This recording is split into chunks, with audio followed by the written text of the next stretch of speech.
Queridos, a paz e a graça do Senhor Jesus. Eu quero dar as boas-vindas a todos que estão nos visitando nessa noite, a você que está aqui conosco presencialmente, mas também você que está nos acompanhando através do nosso canal do YouTube. Quero aproveitar para pedir que você se inscreva no nosso canal. Se você que está aqui ainda não se inscreveu no nosso canal, que você possa fazer isso. Acione o sininho, que é para você ser comunicado de novas postagens. Deixe o seu like, porque isso vai nos mostrar que você está gostando daquilo que está sendo postado.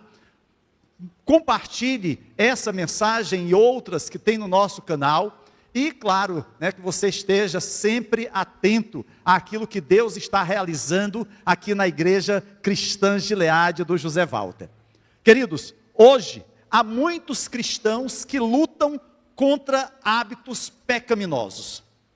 Esses são comportamentos que você sabe que deveria parar. E uma parte de você quer parar, porque quer agradar ao Senhor, mas continua voltando ao pecado. Você continua repetindo esses comportamentos pecaminosos. E isso pode ser um pecado sexual, pornografia, adultério, fornicação. Pode ser uso de bebida alcoólica, uso de drogas, trapaça, roubo, comer demais, fumar, mentir habitualmente. Por que nós continuamos voltando a esses pecados? Você pode estar lidando com um hábito pecaminoso hoje mesmo, agora. É algo que você sabe que é errado e quer parar. Mas, se olhar para trás, verá que está lutando contra o mesmo pecado há 3, 5, 10 anos e talvez até mais. Porque parece que não conseguimos superar esses hábitos pecaminosos. Porque parece que nós não conseguimos superar esses pecados. Deixe-me apresentar-lhe 3 verdades que talvez o encorajem a superar os seus pecados. A primeira verdade é que você precisa saber que esses hábitos pecaminosos não são incomuns. Isso, infelizmente, acontece com a maioria dos cristãos. Isso não significa que você é pior do que os outros. Uma das coisas sobre hábitos pecaminosos é que eles geralmente são secretos. E isso significa que há muitos cristãos ao seu redor que estão passando por dificuldades, como você também. Talvez você e outros estejam mantendo isso em segredo, guardando esse pecado, como que achando que ninguém vai descobri-lo. Então, se você está lutando contra um hábito pecaminoso, saiba que você não está sozinho. Eu mesmo lutei contra hábitos pecaminosos por anos antes de encontrar a vitória. A segunda verdade é que você precisa saber, é que você pode vencer esse pecado. A situação não é desesperadora, só é inútil se você desistir, se você não continuar lutando. Você pode sim superar qualquer hábito pecaminoso e viver em obediência ao Senhor. Ele lhe dará o poder para fazer isso. A Bíblia nos dá esperança. Com a ajuda do Espírito Santo e a sabedoria da palavra de Deus, podemos abandonar qualquer hábito pecaminoso e caminhar em liberdade em meio à vida com Cristo. A terceira verdade que você precisa saber é que Deus te ama muito. Como você tem falhado nessa área da sua vida, provavelmente esteja se perguntando se Deus o abandonou, se Deus não o ama mais, se Deus desistiu de você, ou mesmo se você perdeu a sua salvação.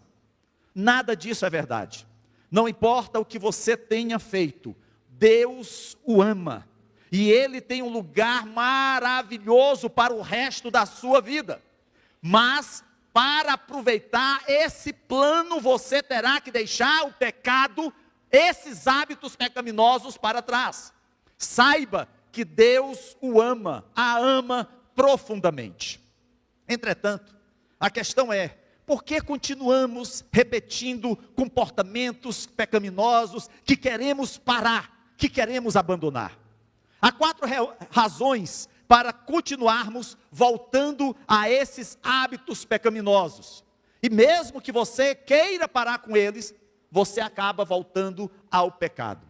A primeira razão, queridos, é que nós continuamos repetindo comportamentos pecaminosos porque o pecado é bom. Como seres humanos, nós gostamos de prazer em vez de dor. Gostamos de diversão em vez de tédio. Gostamos de nos sentir bem em vez de mal. E o pecado é bom por um momento. É divertido por um momento. É prazeroso por um momento. E assim, sempre seremos tentados a pecar. A segunda razão, porque nós continuamos repetindo comportamentos pecaminosos, é porque parece que nosso pecado não está nos machucando. Quando escolhemos nos envolver nesses comportamentos secretos e pecaminosos, um raio não cai sobre nós. Não começamos a sangrar incontrolavelmente. Não somos jogados na prisão. Não perdemos nossos empregos. Nossas contas bancárias não são imediatamente esvaziadas. Quando pecamos, parece que tudo permanece praticamente igual, principalmente se ninguém descobre o nosso pecado. Terceira razão, porque continuamos repetindo comportamentos pecaminosos, porque parece que nosso pecado não está prejudicando ninguém. Quando pecamos, desde que isso permaneça em segredo, ninguém fica bravo. Relacionamentos não são rompidos. Ninguém é fisicamente ferido. Ninguém é emocionalmente magoado. As crianças não abandonam a escola, os casais continuam a sua rotina, todos ainda parecem felizes. Quarta razão, porque nós continuamos repetindo comportamentos pecaminosos, porque nas ocasiões em que lutamos contra o pecado e fomos obedientes, não parece haver nenhuma recompensa imediata. Quando nós obedecemos, quando nós servimos a Deus, quando nós atendemos a palavra de Deus, não é como se todos os nossos sonhos começassem a se realizar. Não é como se as doenças fossem imediatamente curadas ou os nossos problemas resolvidos. Quando você obedece, não é como se pudesse acessar a internet e verificar que a sua conta bancária teve um saldo surpreendente. Não. Assim, queridos, os cristãos vivem com 2 desejos conflitantes. Por um lado, queremos agradar a Deus. Queremos dizer não ao pecado e sim ao Senhor. Mas por outro lado, queremos prazer. Queremos nos sentir bem. Queremos nos divertir. Então, no momento da tentação, a razão pela qual continuamos a retornar aos nossos hábitos pecaminosos é porque decidimos que o pecado vale a pena. Ao mesmo tempo, há ainda uma grande parte de nós que deseja superar o pecado. Sabemos que precisamos viver uma vida santa, uma vida que não ama o pecado, uma vida piedosa. Sabemos que é isso que Deus quer de nós, e sabemos que a Bíblia diz que ao longo prazo isso será melhor para cada um de nós. Então, como podemos acabar com esses hábitos pecaminosos de uma vez por todas? Existem muitas estratégias diferentes para superar o pecado.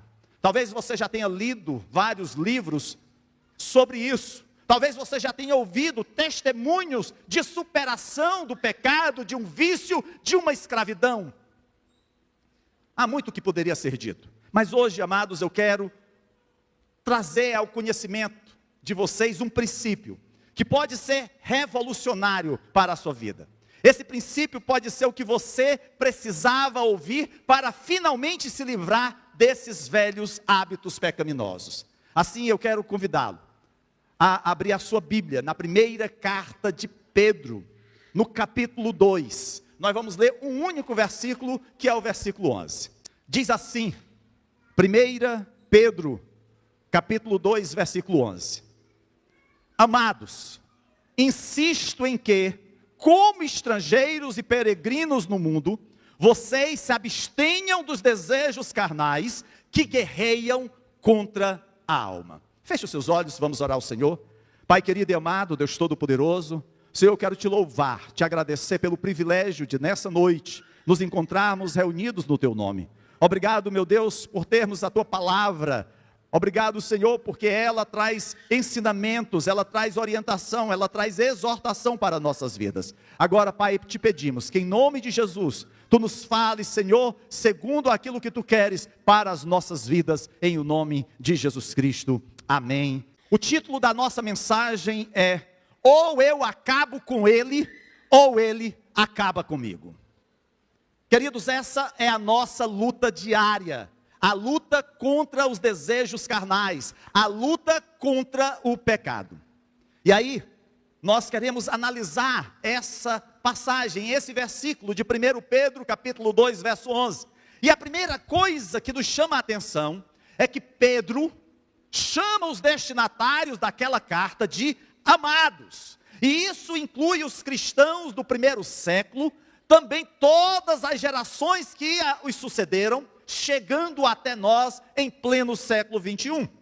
O uso dessa palavra é para lembrar aos seus leitores que não é Pedro que simplesmente os chama de amados, mas é Deus que está dizendo que eles são amados, que aquele povo é amado por Deus. E assim, claro, o Espírito Santo, ele prepara os destinatários daquela carta para a exortação que seria dada, para que assim eles pudessem entender que Deus não os queria matar, mas que Deus queria que eles tivessem vida e vida com abundância. Ser amado por Deus deve suscitar uma resposta obediente do seu coração, motivado pelo amor de Deus. É como se nós, ouvindo aquilo que Deus tem para nos dizer, disséssemos uma resposta positiva, afirmativa ao chamado de Deus. A segunda coisa que nós aprendemos nesse versículo é que Pedro nos chama de estrangeiros e peregrinos no mundo. Em outras palavras, nós não pertencemos a este mundo. Nós aqui estamos de passagem. Nós somos, acima de tudo, cidadãos do céu, do reino de Deus. Ou seja, nós devemos viver de acordo com as regras e valores de Deus e não com os ditames e a cultura desse mundo. Portanto, não devemos, amados, justificar o nosso pecado porque ele é comum, porque ele é banal ou porque outros o cometem. Não somos chamados para ser mais um no meio da multidão de pecadores. Não somos chamados para nos encaixar, nos amoldar ao mundo, ou para seguir os caminhos desta era. Somos chamados para sermos piedosos, sermos santos. Somos chamados para imitar Cristo.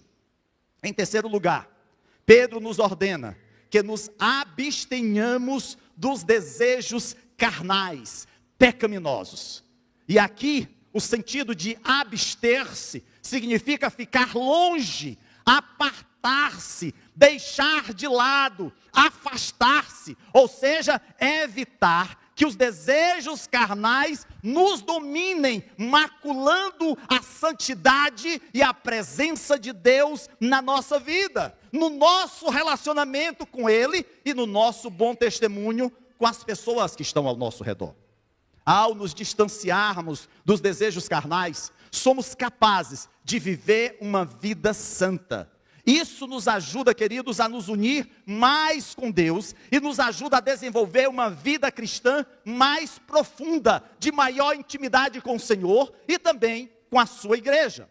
Quando vivemos de acordo com os princípios de Deus, nós passamos a experimentar o poder do Senhor e a sua presença em nossas vidas. E a última coisa que nós aprendemos nesse versículo é acerca que os desejos carnais guerreiam contra a alma. E isso é interessante, porque são palavras fortes. Pedro diz que o pecado trava uma guerra contra a nossa alma. E alma significa vida.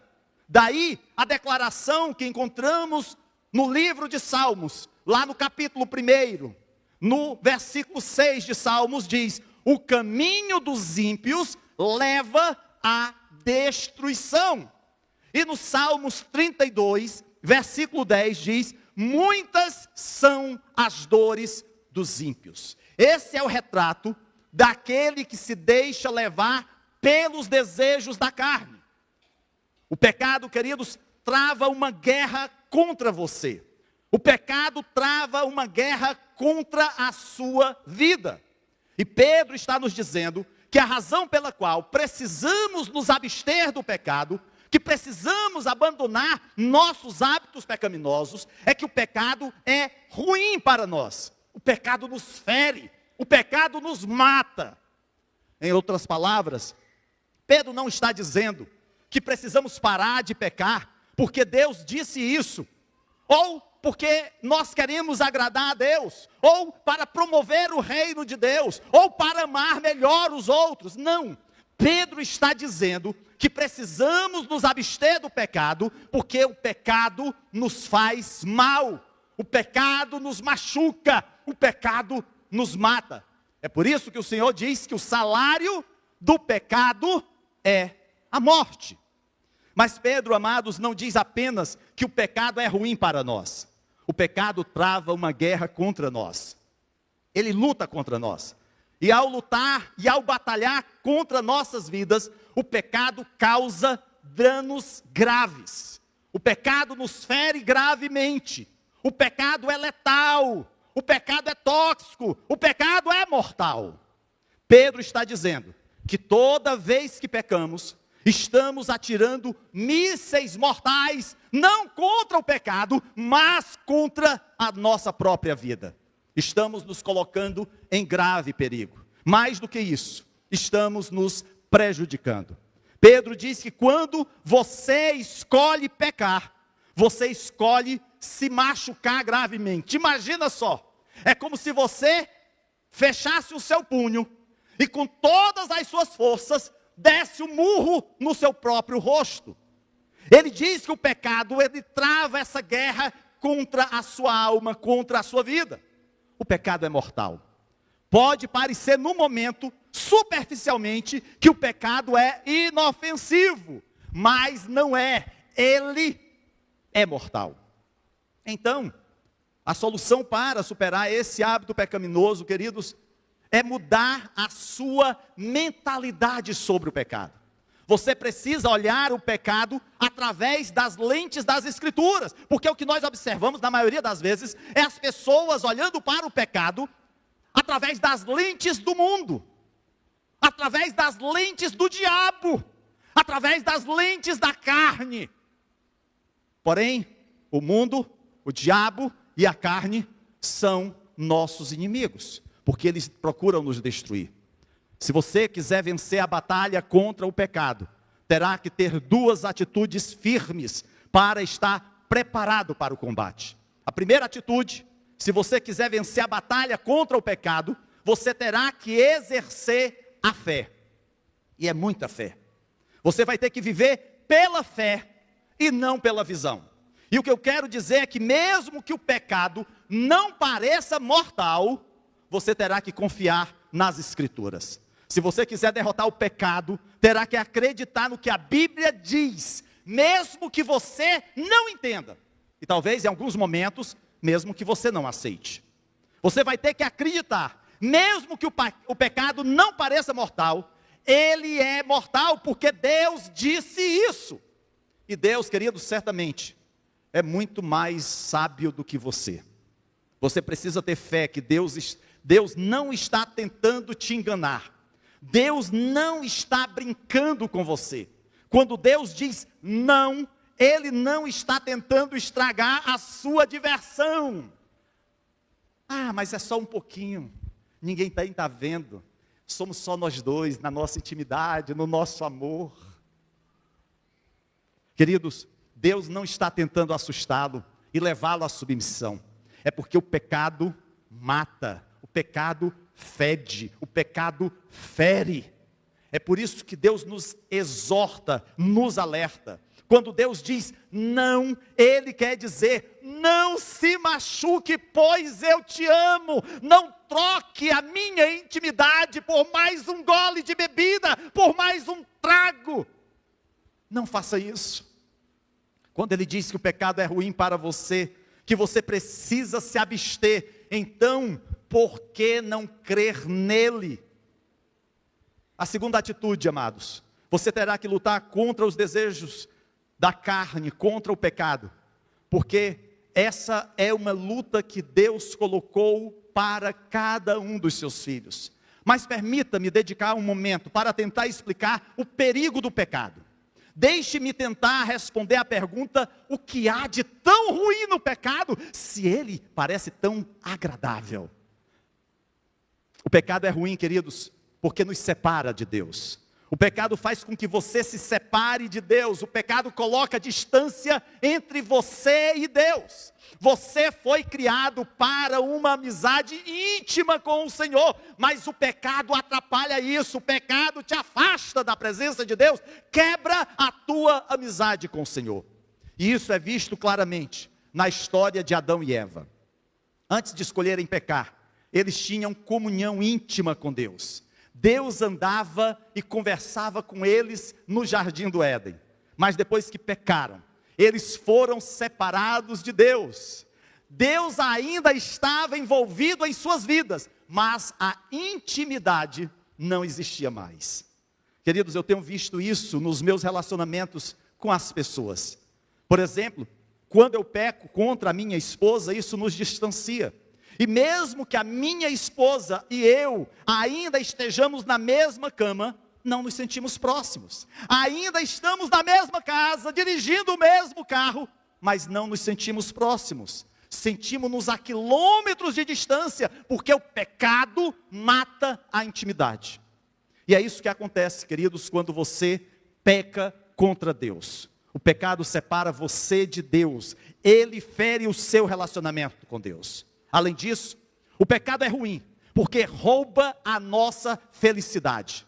O pecado é divertido, mas não leva à felicidade. Há uma diferença entre diversão e felicidade.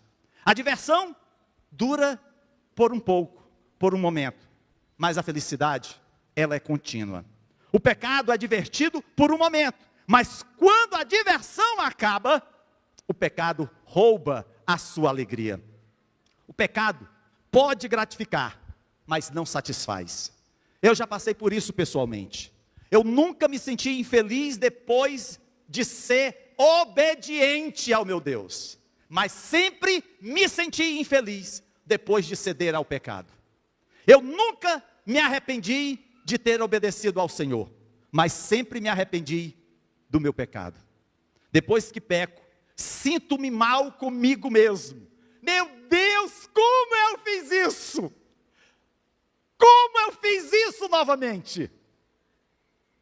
E aí vem o medo da disciplina de Deus. Vem o medo de ser descoberto pelos outros.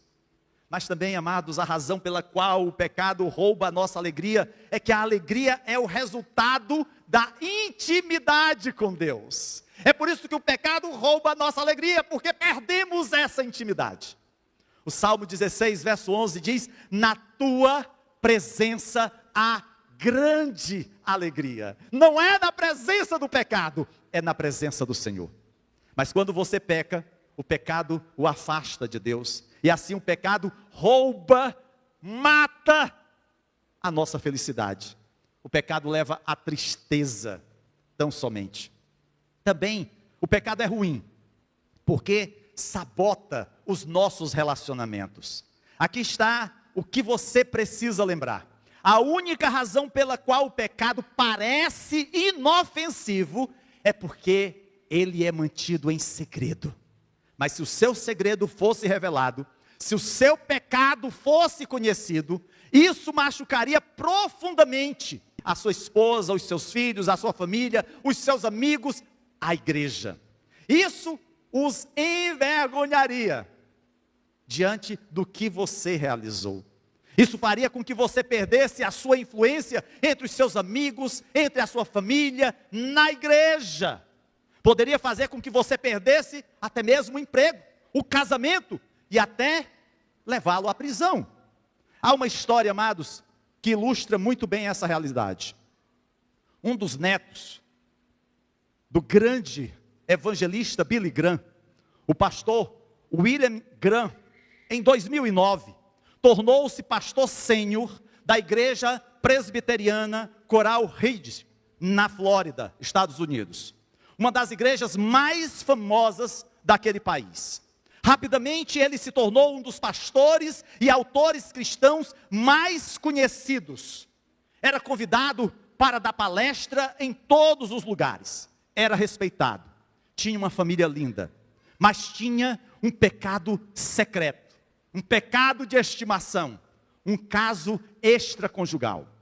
Enquanto o seu pecado permaneceu em segredo, não afetava nada. Ele ainda era um pastor bem-sucedido, famoso, altamente respeitado na comunidade cristã. Ótimo casamento, ótima vida familiar. Mas quando o seu pecado foi exposto, ele foi demitido da igreja e não conseguiu outro emprego como pastor. Perdeu sua reputação, deixou de ser um palestrante e autor respeitado. Mas o pior é que perdeu os seus relacionamentos. Perdeu o seu relacionamento com Deus, não quando o seu pecado foi descoberto, mas quando foi cometido. Ele continuou levando a vida numa pseudo-normalidade, mas o seu pecado já o havia afastado de Deus. E agora, depois de ser conhecido, depois de ser revelado, a sua esposa se divorciou dele. Aquilo feriu o coração de toda a família. Este homem perdeu tudo por causa do seu pecado. Queridos, o pecado só parece inofensivo quando é um segredo. Mas o pecado tem uma maneira de se expor no pior momento possível. É assim que o diabo arruína nossas vidas. Primeiro, ele nos convence de que o pecado é inofensivo. É tranquilo. Todo mundo faz isso. E então, quando menos esperamos, ele expõe o nosso pecado à vista de todos e destrói a nossa vida. Finalmente, o pecado é ruim, porque sacrifica as bênçãos de Deus. Amados, Deus tem um plano incrível para a sua vida, para a minha vida, para a nossa vida. E à medida que você vive de acordo com a vontade dEle, Ele promete guiá-lo, direcioná-lo em cada passo desse caminho. Ele promete perdão, proteção, provisão, cura, libertação, restauração e salvação. Mas quando você escolhe pecar, você sacrifica todas essas bênçãos. Quando você peca, você está escolhendo o prazer do pecado em vez dos benefícios das bênçãos de Deus. Você se deixa acomodar com o pecado, ao invés de ser desafiado a viver o sobrenatural de Deus na sua vida. E essa, queridos, é uma decisão horrível. O perigo do pecado, ele é pintado com todas as cores no Salmo 1. Bem-aventurado o homem que não anda no conselho dos ímpios, não se detém no caminho dos pecadores, não se assenta na roda dos escarnecedores. Antes o seu prazer está na lei do Senhor, e na sua lei medita dia e noite. Ele é como árvore plantada junto à corrente de águas, que no devido tempo dá o seu fruto, e cuja folhagem não murcha, e tudo quanto ele faz bem prosperará. Os ímpios não são assim, são porém como a palha que o vento dispersa. Por isso os perversos não prevalecerão no juízo, nem os pecadores da congregação dos justos. Porque o Senhor conhece o caminho dos justos, mas o caminho dos ímpios perecerá. Queridos, Deus te ama e tem muitas bênçãos para você. É uma vida melhor do que você pode imaginar. Aí você diz: pastor, mas eu estou passando por lutas, por dificuldade. Glória a Deus, eu também. Mas apesar das provações, queridos, o Senhor jamais nos desamparou. Ele sempre esteve ao nosso lado, e é Ele que nos fortalece para vencermos todas as batalhas. É você que deve decidir se vai andar em obediência ou se você escolhe pecar.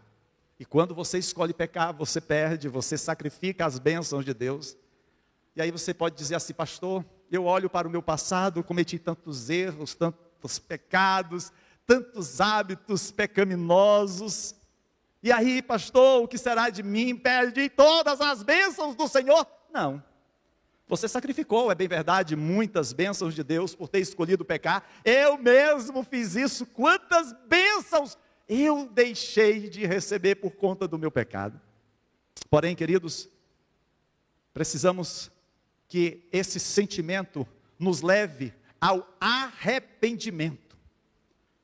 Você perdeu sim algumas bênçãos maravilhosas por causa do pecado, mas Deus nunca desistiu de você. Ele ainda tem um futuro maravilhoso para você. E Ele está pronto para perdoá-lo. Você pode começar a viver no lugar ideal das bênçãos do Senhor hoje à noite. Não é amanhã, não é daqui a uma semana. A decisão é para hoje. Eu quero concluir essa minha reflexão com algumas perguntas. Qual é a solução para aqueles hábitos pecaminosos que persistem? Aqueles hábitos pecaminosos dos quais parecemos não conseguir nos livrar. A solução, amados, é lembrar que quando você escolhe pecar, você escolhe se machucar, se ferir, se matar. Quando você escolhe pecar, você escolhe sofrer.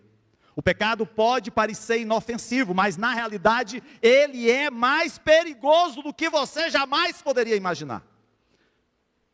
Mas o Senhor, nessa noite, oferece a você a possibilidade da reconciliação. O Senhor estende a você a sua mão de perdão. Cabe a você a decisão de voltar-se para Deus ou continuar cedendo ao pecado. Essa é uma decisão única, é uma decisão pessoal.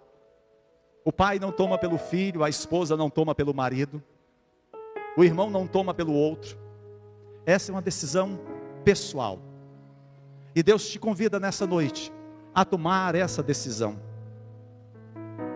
Se você está aqui nessa noite e ainda não confessou a Jesus como Senhor e Salvador da sua vida, você continua refém do pecado, você continua mergulhado na iniquidade, você continua preso aos comportamentos pecaminosos, o Senhor pode te libertar. É Ele que tem poder para isso. É Ele que tem poder para curar as tuas feridas. Somente Ele pode fazê-lo. Se você está aqui nessa noite e precisa de um encontro com o Senhor, do seu perdão, esse é o momento da sua decisão. Talvez alguns possam dizer: pastor, mas eu queria aproveitar mais um pouquinho o meu pecado. Só que esse pecado só faz te afundar mais e mais na lama. Esse pecado só faz te afastar da presença, da intimidade com Deus. E qual de nós sabe do nosso amanhã? Sabe o que nos aguarda? Nenhum de nós. A nossa vida está nas mãos do Senhor Deus Todo-Poderoso. É Ele que nos dá o fôlego de vida. É Ele que nos dá a oportunidade de nessa noite estarmos aqui nesse culto ou assistindo através do canal do YouTube essa pregação. E a decisão, ela é de cada um de nós. Há entre nós alguém que gostaria de nessa noite confessar a Cristo como Senhor e Salvador de sua vida? Há entre nós alguém que está afastado dos caminhos do Senhor e que precisa se reconciliar com Deus? Você não pode continuar vivendo uma vida dupla como aquele pastor que estava em pecado, mantinha o seu pecado em segredo, até que tudo foi descoberto. Ah, pastor, mas eu não vivo um caso de adultério. Talvez algumas mentirinhas, quem sabe, algumas infrações no trânsito, às vezes uma palavra dura com a patroa. Mas se isso tem sido motivo, queridos, de fazer com que você deixe a sua intimidade com Deus, você já não lê mais a palavra, você não ora mais, você não tem nem desejo de vir à igreja, É Deus que pode renovar as tuas forças. Somente Ele. Nós vamos estar concluindo esse momento da reflexão. Mas eu quero dizer para você que quando você escolhe pecar, lembre-se, você escolhe se machucar gravemente.